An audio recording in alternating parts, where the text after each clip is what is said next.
Well, I do. I have an AI perspective on it, but actually, my name is Nadeem Sadek, but I'm half Irish and half Egyptian, and so my first experiences in life were hearing two different languages, and then my parents spoke to each other in English and in Arabic when I was 2 months old, and we moved to Togo, Dahomey, Ghana, Nigeria, Kenya, Malaysia, Indonesia, Barbados, and in every one of those countries, I learnt another language. I've forgotten half of it, but my formative periods, you know, the first 18 years of my life, I was surrounded by a multilingual living tradition, just like, you know, this talk is about.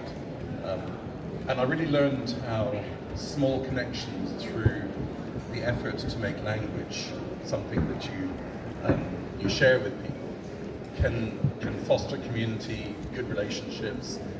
So for example, in Arabic, if you want to say, you know, what's your news, you say Zay al-Akhbar. And in Indonesian, in Bahasa Indonesian, you say apa kabar. Zay al-Akhbar, apa kabar. You know, you see it going the whole way from the Middle East right down, you know, to Southeast Asia.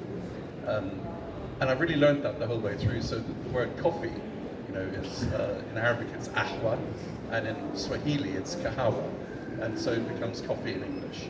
You know, and just being able to draw those little links means that as you go from country to country, and I think within India, within all the different traditions of language, you get bonds that are much deeper than just what you say, you know, you believe in, or your values, or how you live. The language binds you much more carefully too. I can talk about AI later, but my own experience really in life is that language is an incredibly important bonding agent across culture. And if you make an effort to speak somebody else's language, it's always appreciated. Thank you. So what's the experience will be different? Yeah, so my role over the last 20 years has been to help UK publishers understand international markets and how to do business with international markets. And India has always been a bit of a mystery to many UK publishers. So whilst the country of India is well known for its tourism and of course the food and the cookery and the culture, I think the language side of things has often been misunderstood, especially when it comes to the publishing industry and either encouraging translations from English into Indian languages or from Indian languages into English for the UK market. I think it's still pretty much unknown amongst UK publishers that, for example, there's a whole industry in Malayalam and a wealth of readership in Malayalam and authorship.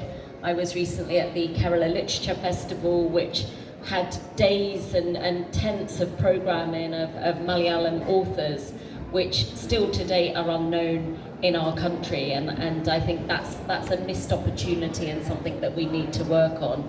Similarly with languages like Tamil, and there's a huge emphasis now on trying to export and translate Tamil literature, in particular to English, but to different languages, so that we can better understand the culture and the people and the history of different parts of India, and not recognise it purely just as one country, but about the multilingual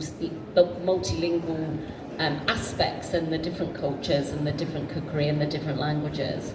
So from my perspective, I think things like book fairs and these forums, I was particularly pleased that the theme this year was multilingual India, to really help educate people about the different languages outside of the UK. Yeah, thank you. And now, Nadi. बहुत स्वागत है आपका। आलिम यानी तो बहुत धन्यवाद। नई सदी, नया साल, नया महीना, खबरें भी नई। चंद्रयान से आसमान तक, देश से विदेश तक, बाजार से जन सरोकार तक, सब पर है हमारी पकड़। देखिए खबर सदीनामा, सदीनामा, सदीनामा।